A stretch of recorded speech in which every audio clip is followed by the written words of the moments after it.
हाँ तो देखिए कोलिजन इस चैप्टर की क्या है, कोलिजन दो जगह आती है आपकी, एक तो यहाँ पर आएगी एक, ठीक है ना, यहाँ पर आप पार्टिकल्स की कोलिजन पढ़ रहे हैं। जब मैं आपको मॉडर्न फिजिक्स पढ़ाऊंगा तो मैं आपको एटॉमिक कोलिजन पढ़ाऊंगा, उनके थोड़ी सी कहानी उसके अंदर चेंज हो जाती है एटॉमिक कोलिजन के अंदर, ठीक है ना। तो ऐसा कंफ्यूजन नहीं हो सकता, वो साहब बोलेगा हाइड्रोजन एटम न्यूट्रॉन से कोलाइड कर रहा है, वहां पे आपको क्लियर रहेगा कि एटॉमिक कोलिजन का प्रॉब्लम। यहाँ पर पार्टिकल्स बोलेगा, कोई न्यूक्लियस या एटम ऐसी बातें नहीं करेगा, ठीक है। तो हम इस तरह की कोलिजन पढ़ रहे हैं, मैकेनिकल कोलिजन बोल रहे हैं इनको, एटॉमिक कोलिजन नहीं बोल, ठीक है। तो देखो क्या तीन लॉज है बेटा कोलिजन के, सारे प्रॉब्लम इन तीन लॉज से ही होने हैं, बहुत ही ज्यादा क्लियरिटी है प्रॉब्लम कैसे अप्रोच करना है, ठीक है। इस अब यहाँ से क्लियरिटी बहुत शुरू हो गई है यहाँ से, और रोटेशन पूरा एकदम पता रहता है क्या लगाना, अगर वो चीज पता हो तो फिर गलती नहीं, ऐसा कंफ्यूजन नहीं होता कि कौन सा मेथड लगा, ठीक है। तो यहाँ पर भी एग्जैक्ट तीन लॉज हैं, सारी प्रॉब्लम कोलिजन की इन्हीं तीन लॉज से बनेगी, कोई चौथी चीज आप नहीं लगा सकते, ठीक है। तो सारे कोलिजन की प्रॉब्लम को करने के लिए मैंने इनको थ्री लॉज में कैटेगराइज कर दिया है। अब ये कोई इस नाम से सोचोगे आप नेट पे लॉज ऑफ कोलिजन ढूंढोगे तो ये लॉज मिलेंगे, ऐसा नहीं, ठीक है। ये आप लोगों के लिए जस्ट तीन लॉज में पूरी कोलिजन को समराइज कर दिया, ठीक है। तो पहले कोलिजन की बेसिक प्रोसेस आप समझने की कोशिश करेंगे कि कोलिजन होती कैसे, ठीक है।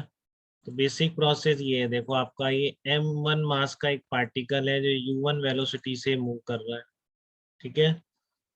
और ये m2 है आपका, u2 स्पीड से इनिशियली मूव करता हुआ जा रहा था, अब इसकी स्पीड इससे ज्यादा है मान लेते हैं, तब ये इसको कोलाइड करेगा, ठीक है। तो ये जो कोलिजन होती है इसमें क्या होता है, बॉडीज डिफॉर्म होती है बेटा, ठीक है ना, दबती हैं एक दूसरे, ये इस पर फोर्स लगाती है, ये वाली चीज इस पर फोर्स लगाती है, ठीक है ना।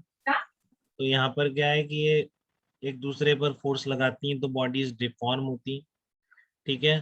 तो during the deformation, during the contact मान लेते हैं इसकी वेलोसिटी किसी भी टाइम पर v1 डैश v2 डैश, ठीक है। फिर धीरे धीरे ये बॉडी अलग हो जाती है, तो ये वाली बॉडी v1 से चली जाती है, ये v2 से चली जाती है, ठीक है।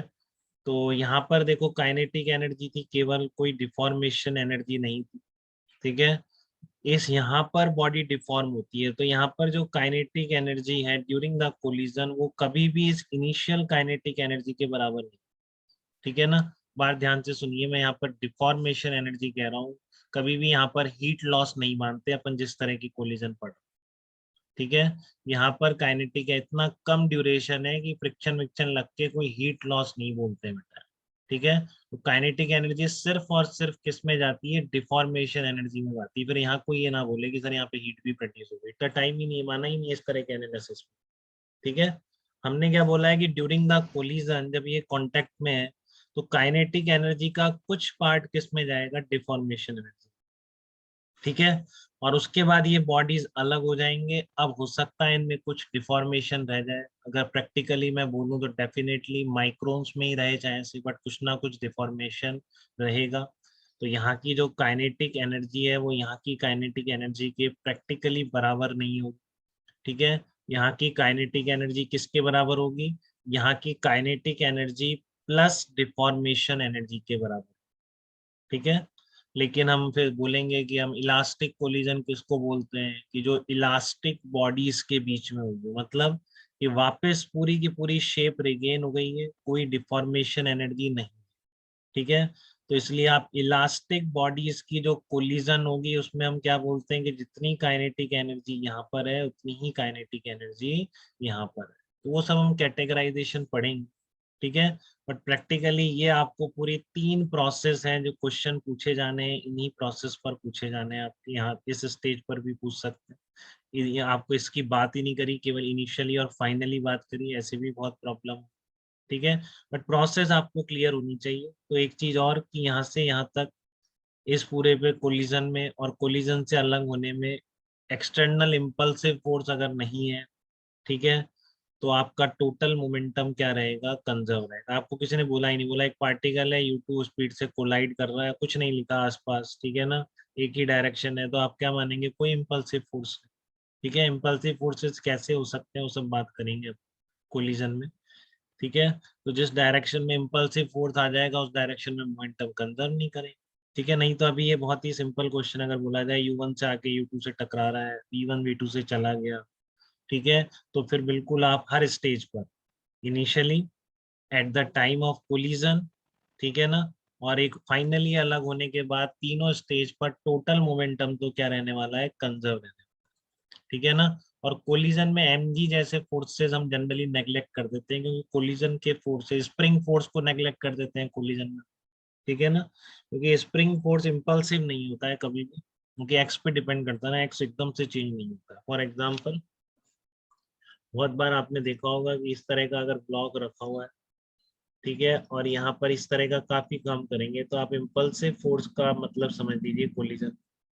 ठीक है, यहाँ पर एक M1 ब्लॉक आके इस M2 को कोलाइड करता है, ठीक है ना, तो हो सकता है आपकी रफ सरफेस, ठीक है ना, इस पर स्प्रिंग फोर्स भी लग रहा है, बट आप क्या करेंगे, मान लो ये U1 स्पीड से आके कोलाइड कर रहा है इस पर, इनिशियली रेस्ट पर था, तो आप बिल्कुल इसमें initial and final momentum consider कर सकते हैं, क्योंकि कोलिजन के फोर्स बहुत ही ज्यादा होते हैं बेटा इनके कंपैरिजन में, कि स्प्रिंग हो या फ्रिक्शन हो। ठीक है ना, तो इस केस में और जस्ट बिफोर कोलिजन और जस्ट आफ्टर कोलिजन आप डेफिनेटली मोमेंटम कंजर्व कर दो। बहुत बार कहता है कि इस पे चिपक गया, मान लो चिपक गया, तो आप कैसे लगाएंगे momentum conservation, M1 U1 initial momentum is equal to just after collision के M1 plus M2 into V speed, तो वी की जो स्पीड स्पीड होगी दोनों की कंबाइन स्पीड है जस्ट आफ्टर कोलिजन।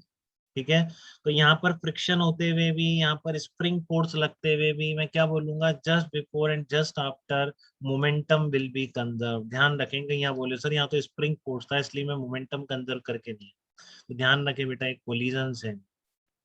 ठीक है, जस्ट बिफोर और जस्ट कोलिजन इतना कम इंटरवल है कि फ्रिक्शन या ये के एक्स जैसे फोर्स कुछ नहीं बिगाड़ सकते। ठीक है ना, इस पूरे सिस्टम पर कोई एक्सटर्नल इम्पल्सिव फोर्स नहीं काम, जो कुछ होगा इनका केवल इंटरनल मामला होगा और वो होगा इम्पल्स। ठीक है ना, आप सोचोगे इस ड्यूरेशन में इस पर कितना फोर्स लगा है, ठीक है ना, तो इस पर किसने फोर्स लगाया, इसने इम्पल्स लगाया। ठीक है, तो इम्पल्स क्या होगा, इसके चेंज इन मोमेंटम के बराबर होगा। तो आप इस पर फोर्स क्या लिखेंगे, देखो आप ध्यान से, एक तो कोलिजन की वजह से फोर्स आया, अब इसमें बहुत थोड़ा सा कुछ फ्रिक्शन विक्शन लगाया तो आप ऐसे ऐड करके नहीं करेंगे क्या, integration F C D T is equal to क्या हो गया, पहले का मोमेंटम चेंज डेल्टा P1 ऐसे लिखोगे इस पर। ठीक है ना, इस ब्लॉक पे इस डायरेक्शन में इम्पल्सिव फोर्स लगाया इस ब्लॉक, और उसका रिएक्शन फोर्स इस ब्लॉक ने इस पर इम्पल्स लगाया, तो इसके लिए लिखो इंटीग्रेशन एफ डी टी क्या हो, अब देखो इधर एफ सी बोला है तो इसको मैं माइनस एफ सी लिख रहा हूँ बेटा।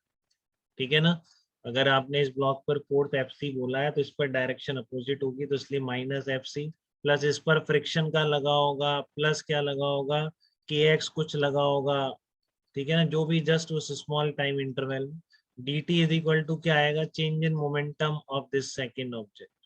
ठीक है ना, अब हम क्या करते हैं कि जो मैं कह रहा हूँ कि ये फोर्सेस बहुत ही नेग्लिजिबल हैं, फ्रिक्शन और के एक्स, तो इसमें यहाँ पे एडिशन हो रहा है ना, ये बहुत ज्यादा फोर्स, ठीक है ना, ये बहुत कम फोर्स, तो मैं यहाँ पर इसको इसको नेग्लेक्ट कर दूँ। ठीक है ना, इसी तरह इस ब्लॉक पर भी क्या बोलेंगे, इंटीग्रेशन एफ डी टी में कोलिजन के फोर्सेस बहुत ज्यादा है, तो मैं यहाँ पर इसको नेग्लेक्ट कर देता हूँ। ये रेयर है बेटा, ये कोई बताता नहीं, बट मैं आपको एकदम बता रहा हूँ कि नेग्लेक्ट जो हम बोलते हैं कोलिजन के फोर्सेस क्या कैसे लार्ज हैं क्या है। ठीक है, तो उसका मीनिंग इतना सा है कि जब ये ब्लॉक यहाँ के कोलाइड कर रहा है, ठीक है, तो उस कोलिजन के ड्यूरेशन में मैंने इस पर इम्पल्स लिखा, तो इंडिविजुअल ब्लॉक पे, तो इस पर फोर्सेस इम्पल्स क्या लिखा है, F equals to DP by D T apply करा, integration F D T is equal to change in momentum लिखोगे, इसके लिए भी यही लिखोगे, integration F D T is equal to change in momentum. ठीक है, ऐसे ही अप्लाई करोगे दोनों पर। ये आता है कि नहीं आता बताओ, भूल गया क्या बताना, मैंने आपको बताया सर कभी। बता दिया, बता हाँ, सर दिया। आता है।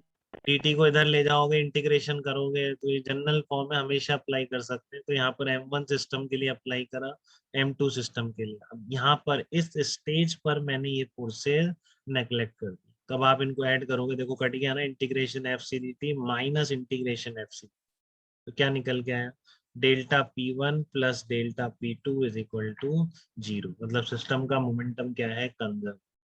ठीक है, तो ये मतलब होता है कि उनके आसपास छोटे छोटे फोर्सेस होंगे तो यहाँ पर उसको हम नेग्लेक्ट कर सकते हैं लार्ज कोलिजन फोर्स के कंपैरिजन, तो क्या निकल के आएगा कि आप मोमेंटम कंजर्व कर दो, वही यहाँ पर लिखा है। ठीक है, ध्यान रखेंगे, बहुत कॉमन प्रॉब्लम से एक ब्लॉक आके इसको टकराता है, कोलिजन को इलास्टिक भी बोल सकता है, वो सब टाइप पढ़ेंगे अपन। बट मोमेंटम कंजर्वेशन जरूर लगा देंगे, फिर ये नहीं बोलेंगे सर यहाँ तो फ्रिक्शन था इसलिए मैं लगा के नहीं आया, या यहाँ तो स्प्रिंग फोर्स था इसलिए मैंने मोमेंटम कंजर्वेशन लगाया नहीं, तो फिर आप बेवकूफी कर रहे हैं। यहाँ पर मैं बहुत क्लियरली आपको मेंशन कर चुका हूँ। ठीक है, ये कोलिजन के फोर्सेस के कंपैरिजन पर इस तरह जब आप उन पर लगाएंगे इंडिविजुअल एटम पर, integration F D T is equal to change in momentum, तो इन लार्ज फोर्सेस के कंपैरिजन में ये वाले चीजें क्या है, नेग्लिजिबल। ठीक है, तो ये सबसे पहला लॉ है बेटा, total momentum conservation, very first law. ठीक है, इनिशियल से फाइनल के बीच भी लग सकता है, इंटरमीडिएट स्टेज पर कुछ पूछना चाहे तो वहां भी लगा सकते हैं। ठीक है, तो एक इक्वेशन जो कोलिजन की प्रॉब्लम में बनने वाली है, एक या दो भी बन सकती है, एक्स और वाई दोनों में कंजर्व करना पड़ेगा। ठीक है, बट पहला लॉ क्या है, टोटल मोमेंटम कंजर्वेशन। ठीक है, क्लियर है। और इसमें कोलिजन में फोर्सेस इंपल्सिव कैसे हो सकते हैं, चलो वो भी मैं आपको यहीं पे एक बार क्लियर कर देता हूँ। यहाँ पर तो आपने क्या करा, कोलिजन के फोर्सेस के कंपैरिजन में इनको नेग्लिजिबल कर दिया। ठीक है, कोलिजन के लार्ज फोर्सेस के कंपैरिजन में आपने इन स्प्रिंग फोर्स और फ्रिक्शन को नेग्लिजिबल कर दिया। बट थोड़ा ध्यान से करना है, कई बार फ्रिक्शनल फोर्स भी आपका इंपल्सिव फोर्स बन सकता है, किन सिचुएशन में, एक बार क्लियर कर लेंगे। ठीक है, एक बार क्लियर कर लेंगे कि सिचुएशंस में ऐसा हो सकता है, ये सब आगे आती जाएंगी, मैं जस्ट आपको समराइज कर रहा हूँ, यहाँ पर आप अप्लाई कर लें, ऐसा नहीं कि आगे नहीं है। ठीक है, यहाँ पर आपको इम्पल्सिव फोर्सेस का मीनिंग जस्ट मैं एक्सप्लेन कर रहा हूँ कि आपकी मान लीजिए सरफेस है इस तरह। ठीक है ना, देखो स्मूथ सरफेस है, फिर तो फ्रिक्शन की कहानी खत्म।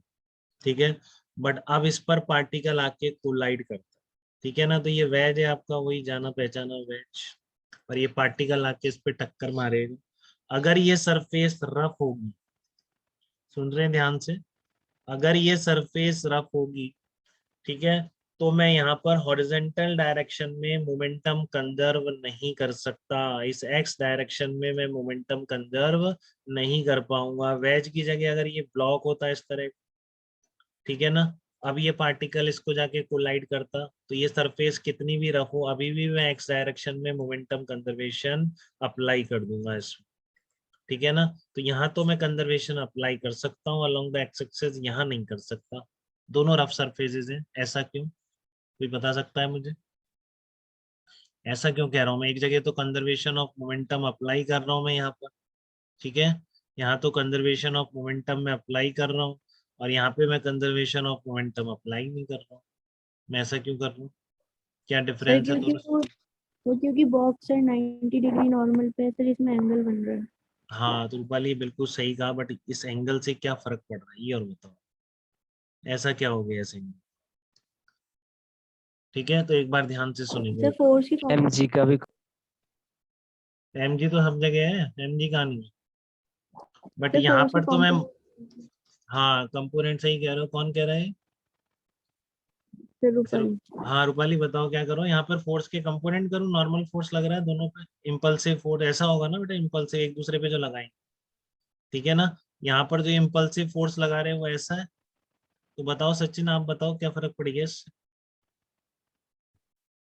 ये बात सही कह रही है रूपाली, यहाँ के टकराएगा, ये एंगल है, रीजन यही है, वर्टिकल है ये एंगल, बट ऐसा क्या फर्क पड़ गया, यहाँ पे अगर कोलाइड कर रहा है तो यहाँ पर भी एक दूसरे पे इम्पल्स लगा रहे हैं, तो इम्पल्स कैसे लगेगा, सरफेस के परपेंडिकुलर, इतना आपको क्लियर है, नॉर्मल फोर्स कैसे लगता है दो सरफेसेस के बीच।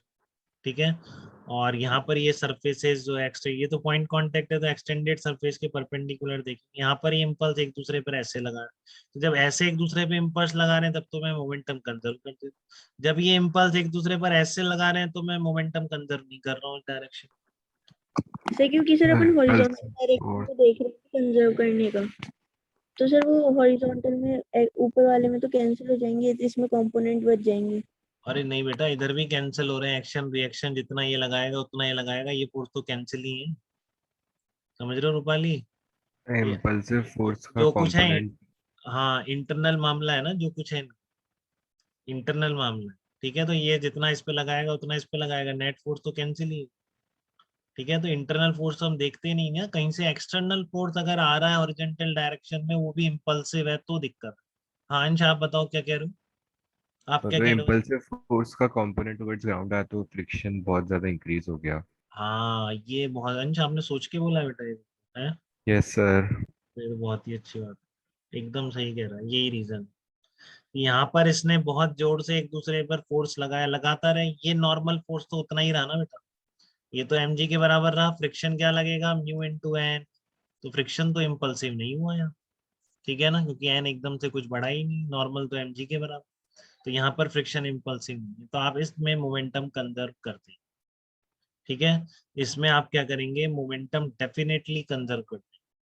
बट ये जो वेज वाली प्रॉब्लम है जिसमें कि ये रफ सरफेस है, ठीक है ना, जिसमें कि आपका ये जो सरफेस है क्या है, रफ सरफेस है, तो आप जब इस पर फोर्स लगा रहे हैं तो देखो इसने इस वेज पर एक बहुत लार्ज फोर्स लगाया कि नहीं इस डायरेक्शन, तो आप इसके दो कंपोनेंट नहीं कर सकते कि इस लार्ज फोर्स जो नॉर्मल रिएक्शन आया, ठीक है, तो मतलब इस पार्टिकल ने वेज को बहुत जोर से या इस डायरेक्शन में कंप्रेस करा है, तो ये ग्राउंड से भी इम्पल्सिव उतना ही फोर्स नहीं आ जाएगा क्या, बताइए। तो ये ग्राउंड से आने वाला फोर्स भी इम्पल्सिव नहीं हो जाएगा क्या।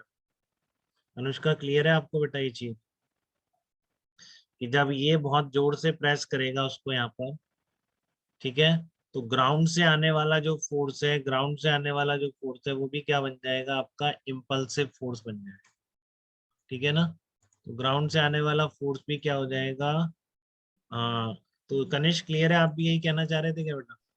Yes sir. हाँ, कि ग्राउंड से आने वाला फोर्स क्या बन जाएगा, आपका इम्पल्सिव फोर्स बन जाएगा, ठीक है। तो अब ये नॉर्मल रिएक्शन अगर इम्पल्स बन गया तो फिर ये आपका फ्रिक्शन भी क्या होगा, इम्पल्सिव हो जाएगा, तो ग्राउंड से हॉरिजॉन्टल डायरेक्शन में एक फ्रिक्शन फोर्स आपका क्या आ जाएगा, इम्पल्सिव फोर्स आ जाएगा, और इस केस में आप टोटल मोमेंटम बिल्कुल भी कंजर्व नहीं कर सकते अलोंग द एक्स एक्सिस, बहुत ज्यादा सिंपल बात, ठीक है। इन दोनों के बीच जो इम्पल्सिव फोर्स लगा है, तो इंडिविजुअल वेज पे देखोगे तो इस डायरेक्शन में क्या आ गया, इम्पल्सिव, तो ये नॉर्मल रिएक्शन में इम्पल्सिव हो जाएगा। वेज प्लस पार्टिकल सिस्टम लोगे तो ये तो एक्सटर्नल फोर्स आ गया ना, क्योंकि नॉर्मल रिएक्शन इम्पल्सिव हुई, उससे हॉरिजॉन्टल डायरेक्शन में लगने वाला फ्रिक्शन भी इम्पल्सिव है, ठीक है। तो इसलिए आप हॉरिजॉन्टल डायरेक्शन में भी मोमेंटम कंजर्व नहीं कर सकते, वर्टिकल में भी नहीं कर सकते, क्योंकि नॉर्मल रिएक्शन फोर्स इम्पल्सिव, ठीक है। तो किसी भी डायरेक्शन में नहीं कर पाएंगे अगर इस तरह के वेज पर पार्टिकल आके कोलाइड कर, ठीक है। तो ये मैं कहता हूँ कि अगर आपका एक्सटर्नल इम्पल्सिव फोर्स नहीं है तो उस डायरेक्शन में आप बिल्कुल टोटल मोमेंटम कंजर्व करके इक्वेशन लिख सकते हैं, ठीक है बेटा। यहाँ तक कोई बात, किसी को कोई डाउट, लॉ नंबर 1 कोलिजन का, टोटल मोमेंटम कंजर्वेशन, ठीक है, बताइए कोई दिक्कत इसमें। ओ सर। चलिए वेरी गुड।